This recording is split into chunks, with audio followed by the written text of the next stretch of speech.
नमस्कार। पूर्णिया के नवनिर्मित सांसद पप्पू यादव दरभंगा जैसे ही पहुंचे उसके बाद फिर क्या उनके चाहने वालों की तो भीड़ उमड़ पड़ी। आप इन तस्वीरों के माध्यम से देख पा रहे होंगे कि किस तरह की भीड़ है। पप्पू यादव जी जीत के बाद दरभंगा जैसे ही पहुंचे होटल गरासिया में, उसके बाद पप्पू यादव ने सभी को मिठाई खिलाकर मुंह मीठा किया। और क्या कुछ कह रहे हैं इस प्रेस वार्ता में, आइए सुनते हैं विस्तार से। पहली बात, प्रणाम बिहार भी चलेगा, सलाम बिहार भी चलेगा और जय भीम भी चलेगा। प्रणाम बिहार, सलाम बिहार, जोहार बिहार, जय भीम, ये पहला। दूसरा,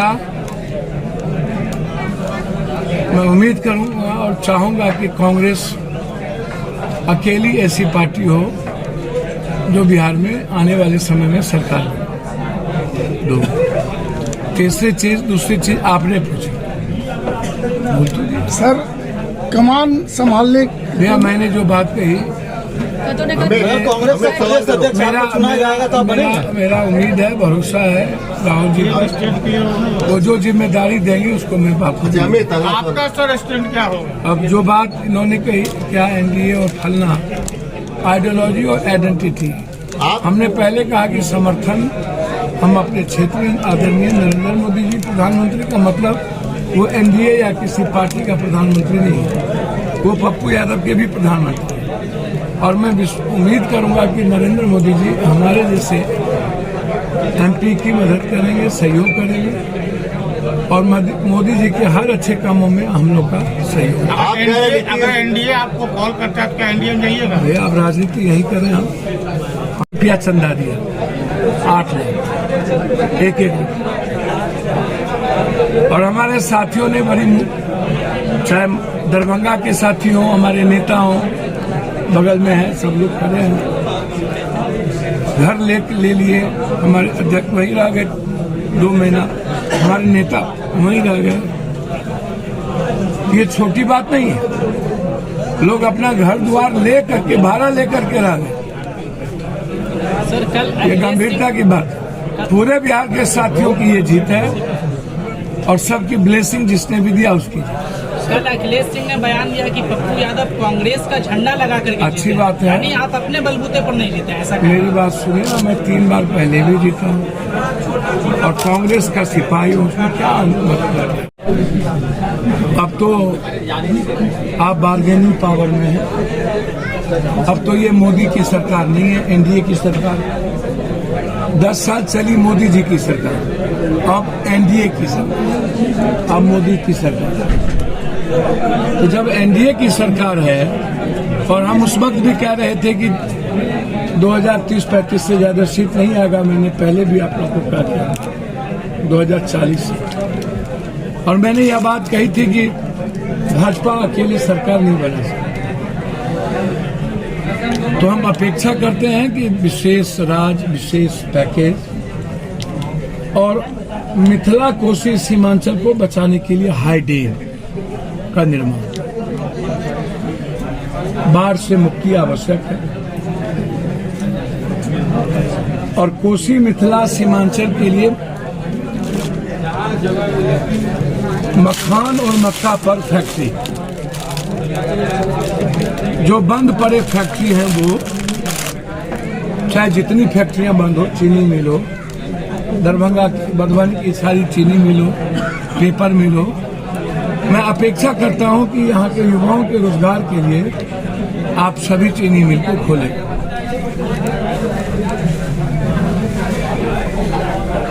तो मुझे आप पूर्णिया हाईकोर्ट बेंच, उपराजधानी, जो मेरा डिमांड है, एयरपोर्ट, हम उम्मीद करते हैं कि एनडीए की सरकार को कोसी में सभी सीट मिली है, अररिया सीट भी ले लिए, मधेपुरा भी, सुपौल भी। तो जब आपको जनता ने वोट दिया है तो आप उस पर खड़े उतरे, आप आज तक खड़े नहीं उतरे। आपका आपका स्टैंड क्या होगा? आप जैसे इस प्रकार का अब मेरी बात, अब जैसे देश की जनता ने मैंडेट नहीं दिया आदरणीय नरेंद्र मोदी जी, क्योंकि उनके नाम पे चुनाव लड़ा, तो 65-70 सीट कम आए उनके नाम पर, ठीक है। तो मैंडेट नहीं दिया, 400 पार की बातें तो छोड़िए, अपनी सरकार भी बना नहीं पाए। और मुझे लगता है कि ये चुनाव, यह सरकार साल भर से ज्यादा नहीं चलेगा, बहुत ज्यादा मेरी जो समझ है, क्योंकि जो ये लोग गांधीयन थॉट के दोनों लोग हैं, चंद्रबाबू नायडू भी और नीतीश जी। और नीतीश जी कितने दिन चलेंगे? 2024 में विधानसभा का चुनाव होगा। नीतीश जी ने भी ये बात कही, और हम कल से ही 2024 के विधानसभा के चुनाव में लग 25 में नहीं होगा, 24 में, 24 नवंबर में चुनाव, देख लीजिए। नीतीश जी ने भी ये बात कही कि चुनाव में नवंबर में ही करवाऊंगा, उनका ऐसा मानना है। और मुझे लगता है कि नीतीश कुमार जी नवंबर में चुनाव करवाना चाहेंगे, फिर से इसको चुप विधानसभा का डुबकी लगा ली, तो तब तक तो ये गठबंधन है। और चंद्रबाबू नायडू जी को जब लगेगा कि साउथ में मोदी जी का असर गलत हो रहा है, तो नायडू जी भी भागेंगे। जैसे बीजू जनता दल का, कई बार बीजू जनता दल के नेता ने मोदी जी को सपोर्ट किया हर मुद्दे पर, और अंत क्या हुआ? बीजेपी ने नाश कर दिया। तो बीजेपी नहीं छोड़ती है। तो इसलिए मैं दूसरा और अंतिम बात नरेंद्र मोदी जी से आग्रह करेंगे कि आप देश के पीएम हैं, आप नीतिगत बात और रोजगार पर बात करिए तो ज्यादा अच्छा है। गरीबों की बात करिए, गरीबी खत्म करने की बात करिए, हाथ जोड़ के हिंदू मुसलमान की राजनीति छोड़िए। और उम्मीद अपेक्षा रखता हूं नीतीश जी, चंद्रबाबू नायडू से कि एनडीए की सरकार में हिंदू मुसलमान की राजनीति नहीं हो, एनडीए की सरकार में नफरत की राजनीति न हो। जो वर्तमान एनडीए की सरकार फिर से बन रही है, इसमें कोई जात पात बैकवर्ड फॉरवर्ड न हो। और मैं उम्मीद करता हूं अंतिम में नरेंद्र भाई मोदी जी से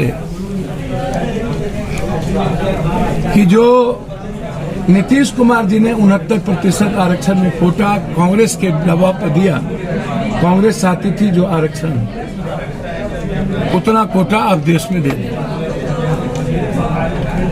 मैं आप नरेंद्र मोदी जी से, आप भारत के दलित, अत्यंत पिछड़े, कमजोर तबके के बच्चों के लिए आरक्षण की व्यवस्था सुनिश्चित। अंतिम में जाति जनगणना जो नीतीश कुमार जी कहते हैं कि मेरा स्वर्णिम है, तो मैं उम्मीद करता हूं कि भारत में जाति जनगणना नीतीश कुमार करें। मैं इतना ही मैं बधाई देता हूं। अगला आपका स्टैंड क्या होगा? मैं बधाई देता हूं नरेंद्र मोदी जी को कि आप सबके प्रधानमंत्री हैं। हम हाथ जोड़ के आग्रह करेंगे, मेरे भी प्रधानमंत्री रहिए। विपक्ष को मत भूलिएगा, और जो काम पूर्णिया क्षेत्र का उसको कर दीजिएगा। सीमांचल और कोसी को बदलना, मिथिलांचल को बदलना मेरी प्राथमिकता है, और 2 साल के अंदर हम नंबर 1 बनाएंगे, मेरा ऐसा विश्वास। पप्पू यादव तो निर्दलीय चुनाव जीत चुके हैं। अब पप्पू जी, परिणाम पूर्णिया के बाद क्या परिणाम बिहार का भी कोई इस तरह का सोच है? क्योंकि जिस तरह से कांग्रेस की बात करें, और उस विचारधारा से आप आते हैं, तो कांग्रेस की जो विचारधारा, उस विचारधारा को आप मानते हैं। ऐसी स्थिति में जो बिहार में कांग्रेस की स्थिति है, आपके जैसा अभी तक कोई ऐसा मजबूत, या यूँ कहे कि संगठन चलाने वाले व्यक्ति अभी तक नजर नहीं आ रहे, तो क्या कमान संभालना चाहेंगे कांग्रेस का? आप क्या कि उन्होंने आज भी अपने बिहार के संस्कार और संस्कृति को जिंदा रखा है। मैं उम्मीद करता हूं नीतीश जी हर ऐसे बुजुर्ग और गरीबों का भी पैर छू, जैसे मोदी जी का पैर छूता। मैं इससे ज्यादा नीतीश जी के बारे में कुछ नहीं कह सकता। लालू जी का भी पैर छूना चाहिए था। हाँ, लालू जी की उम्र में बड़े हैं, पैर छूना चाहिए। यदि वो मोदी जी का पैर छूते हैं तो लालू जी का भी पैर छूना चाहिए। बिहार में सर अनाज की बड़ी लेवल काला बाजारी। सर दरभंगा में काला बाजारी हुई, ट्रक पकड़े गए, गरीबों का अनाज था और उसी विभाग के मंत्री के रिश्तेदार का ट्रक पकड़ा गया। उसको दबाव डाला जा रहा है और मुझे उम्मीद है कि ऊपर से नीचे तक पदाधिकारी लग गए हैं उसके रिश्तेदार को बचाने के लिए।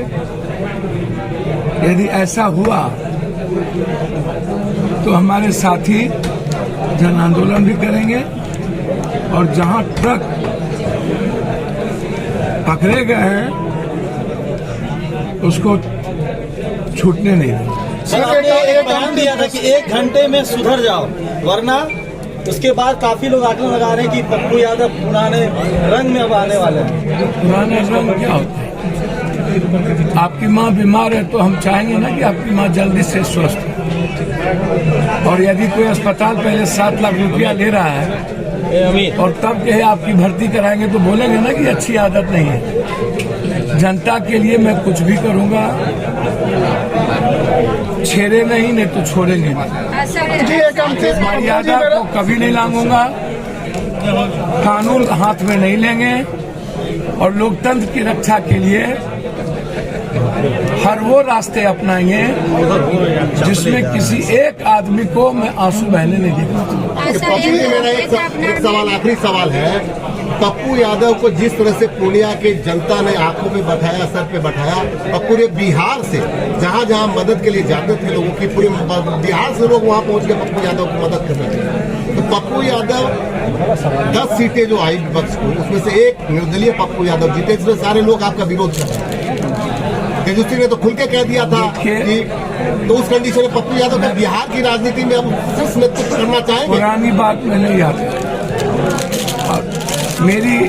हम लोग नदी के 2 किनारे, हमारी विचारधारा जीने के चलने के अलग है और उनकी विचारधारा अलग है। लक्ष्य एक हो सकता है